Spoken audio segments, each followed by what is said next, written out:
नमस्कार शेतकरी मित्रांनो, आज आपण आलेलो आहोत आमगाव या गावी सुनील भाऊ लोणकर यांच्या शेणखताची प्रक्रिया करण्याकरिता।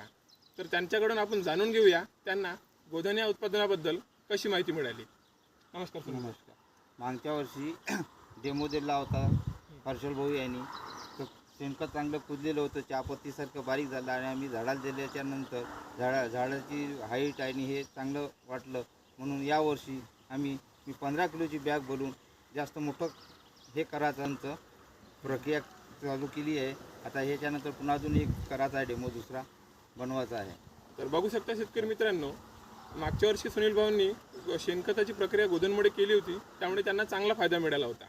गोधनचा फायदा असा असते की गोधन वापरल्यामुळे शेणखत हे 45 ते 60 दिवसांमध्ये पूर्णपणे कुजून जात असते। त्यामधील हानिकारक बुरशीसुद्धा नायनाट होऊन जात असते व तणाच्या बिया कुजवण्याचं सुद्धा काम गोधन हे उत्पादन करत असते।